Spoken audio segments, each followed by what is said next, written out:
My name is Susan, and I'm married to Mark, who has a younger sister he adores. There's a significant age gap between them, and Mark has always been particularly protective of her, especially since she was quite delicate when she was younger. Unfortunately, it seems my in-laws have indulged her every whim, and she grew up with a strong sense of entitlement. When Mark and I got married, things quickly became difficult. She caused quite a commotion at our wedding, demanding to wear a dress of her own and insisting on cutting the cake with Mark. At one point, she even tried to persuade our parents to call off the wedding. Despite the drama, I was young and optimistic, believing that as long as she wasn't around too much, everything would be fine. In hindsight, I wonder if I should have thought it through more carefully. Now, she's dropped by and announced, "I'm just here to hang out. Let me stay the night, and tomorrow you can show me around," she said with an air of entitlement. She lives in the next city over, doesn't she? And we both have work tomorrow, not to mention we weren't prepared for an overnight guest. "It's not a big deal. I'll take a day off and show her around," Mark replied. It seemed that his devotion to his sister had no bounds. Even after we were married, his attentiveness didn't wane. Every weekend she would come over, join us for lunch and dinner, and then stay the night.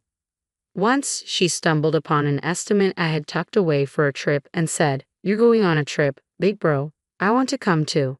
Mark simply responded, "Well, if she wants to join, I'll cover the costs."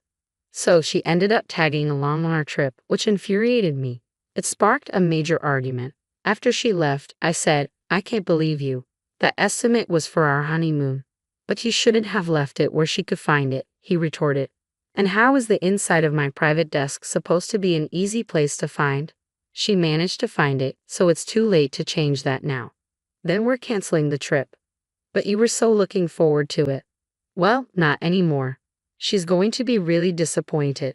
"Fine, why don't you two go instead? The estimate was for 2 people after all." "You're right, we'll do that." And true to his word, Mark went on the trip with just his sister, covering all the expenses himself. It was the only time I seriously considered divorce, but I hesitated, thinking there needed to be something more significant to justify such a step. When they returned, she handed me a pile of laundry and said, "That was a great trip. Here's your laundry. Why should I wash your clothes? You're the sister-in-law, so you should be doing it." I was baffled by her logic, but this was just the way things were. "I wish you'd speak up, dear," I said to Mark. "No, Amanda's too delicate to handle these things. If she's so delicate she can't manage basic chores, maybe she shouldn't be traveling." My sarcastic remark was met with, "Well, you should have come with us. It's your fault for being stubborn and not joining us." Suddenly, I found myself at the center of the blame. While it's common for a newlywed couple to prefer not having the sister-in-law join them on their honeymoon, Mark and Amanda seemed to think I was in the wrong for not wanting to be part of their super fun trip. I must have missed out, as they cheerfully recounted their adventure, leaving me feeling completely excluded. Amanda had always been close to Mark, and after several years of marriage, she finally tied the knot herself. Her husband lived far away, so we were relieved, hoping that the distance would reduce her frequent visits. Once Amanda was married, her visits ceased, and for the first time since our marriage, we enjoyed a peaceful period. That Amanda had a baby girl, Mark and I celebrated the new arrival, thinking we might finally achieve a more balanced relationship with our in-laws. But just when we thought we had a handle on things, Mark brought Amanda and our new niece home, disrupting our newfound tranquility. "Starting today, we're going to take care of Amanda and the baby. We'll cover all their needs, so I hope you're okay with that." "What? Why? What happened to her husband?" "He was having an affair, and when Amanda confronted him, he became violent. She had to leave, and now she's planning to divorce him but doesn't have anywhere to stay." "Well, we have spare rooms. I thought it would be a good solution." "This is just temporary, right?" "No, it's permanent. Amanda has never worked a day in her life. We can support her for as long as needed." I felt overwhelmed. I knew Mark was devoted to his sister, but this was beyond what I had anticipated. "What does Amanda think about all this?" "I can't work because of my health, and I've been a stay-at-home mom. This is the only way I can live." "So, you don't plan on leaving? You want to just abandon a single mother?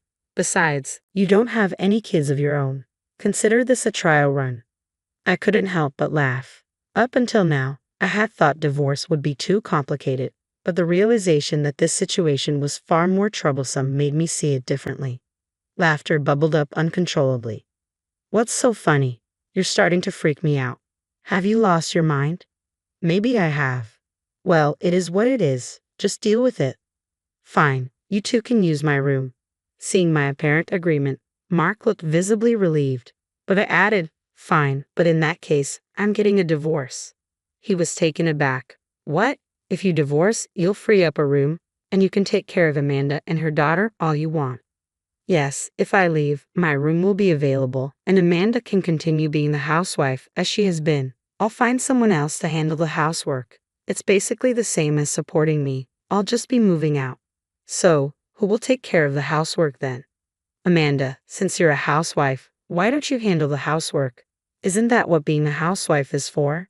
Why should I? I didn't ask for this. Well, neither did I, so we're both stuck in this situation, aren't we? With that, I headed to my room and started packing my things. So you expect me to support us all on my own?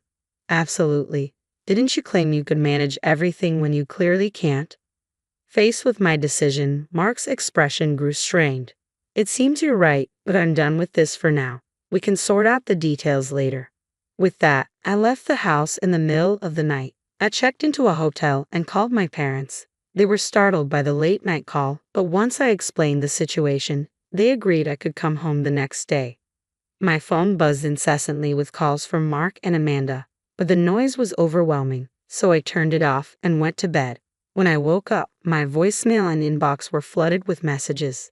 The general content was, "Sorry for the sudden change. I'm waiting for your call. Apologies for the urgent request, but I have nowhere to go since I've also left. Please come back and hear me out. Stop sulking and return. I won't be responsible for your belongings. You're my brother's wife, so you better not defy me. Come back soon and make dinner." I received threatening emails, some with violent language. I copied and printed them out at a convenience store on my way to my parents' house. When I arrived, my parents greeted me with concern. "Why did you endure this for so long? You should have come back sooner." Absolutely. You're going to divorce him, right? My parents were even angrier than I had been. I had feared being scolded or judged for considering divorce over such an issue, but their support was overwhelming. The tension I had been holding onto broke, and I began to cry uncontrollably. I recounted everything that had happened, explaining how my breaking point was reached when my husband brought home my sister-in-law and niece. They advised me to contact my in-laws first. Since leaving, I hadn't heard anything from them, which made me wonder why my sister-in-law hadn't returned to her own parents' house despite being cheated on. I decided to address this when I visited my in-laws. To my surprise, my sister-in-law's husband, Christopher, was also there. I explained that my sister-in-law and niece were currently staying with my husband, that I had refused to accept this situation, and that I have fled to my parents' house for refuge. I see, so Amanda said that. Is that not true? I didn't expect Christopher to be involved, but it turns out Amanda is the one having the affair. We even have evidence to prove it. I understand now, especially after hearing from Christopher. It makes sense why Amanda wouldn't go to her in-laws' house.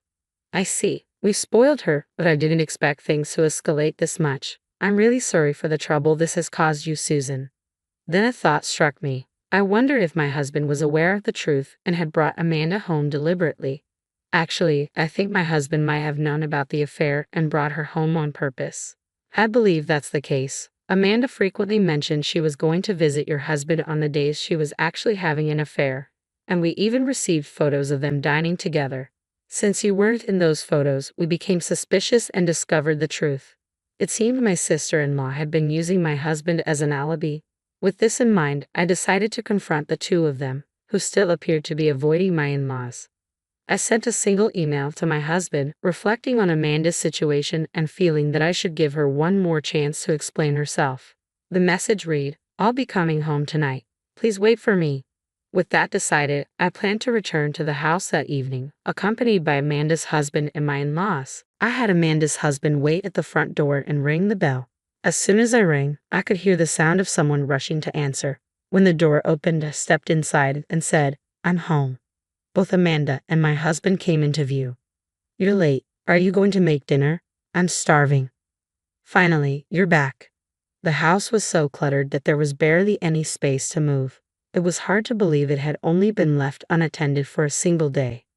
My mother-in-law rubbed her temples in frustration, my father-in-law's face flushed with anger, and both my sister-in-law and husband looked pale and uneasy. I couldn't help but find the contrast amusing.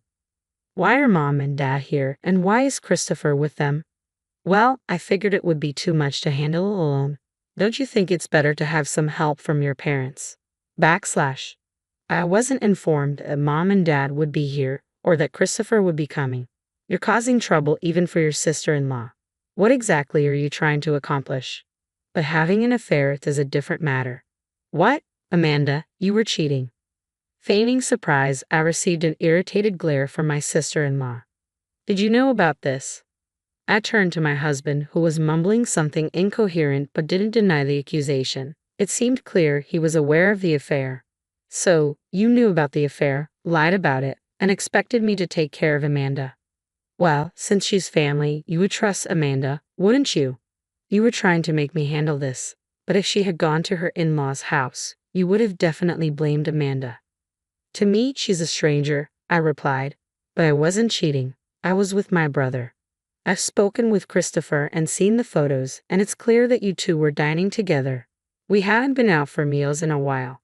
No, that's not it. I didn't know about the affair. She just asked me to take pictures to create an alibi. So please don't divorce me. Wait, brother. It seemed he realized too late that he had misspoken.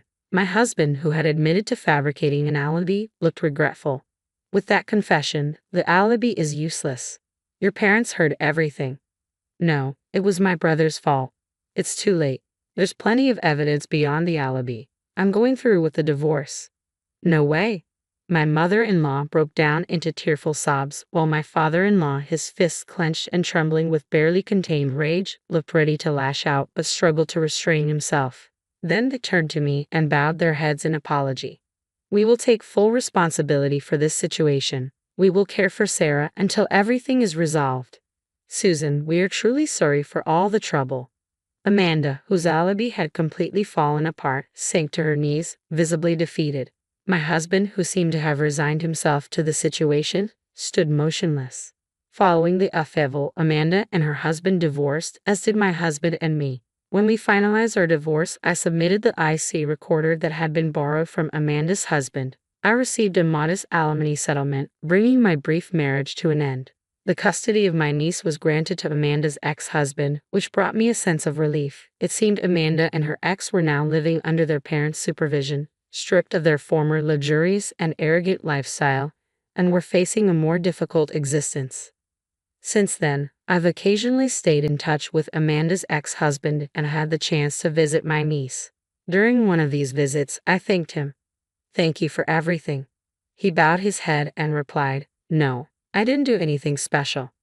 I waved my hand dismissively, but Amanda's ex-husband shook his head and explained, Actually, I was worried about whether I could secure custody of my daughter. Custody is generally easier for the mother to obtain, and fathers often have a lower chance unless there's a substantial reason. Even though Amanda cheated, she's still young, and making her own decisions is challenging. However, I believed I could win custody if I could prove the affair and show that Amanda, who was involved, would be living with us at my wife's parents' house. It seemed that whether or not my husband's involvement in fabricating the alibi could be confirmed was crucial for custody. Since I had acknowledged the alibi, it helped secure his custody claim. I'm relieved. It looks like Sarah will be safe and well cared for. It appears my niece will be living with Amanda's ex-husband from now on. I'm preparing to move back to living alone, as I can't rely on my parents forever. In hindsight, I should have trusted my instincts and called off the marriage earlier. I've had enough.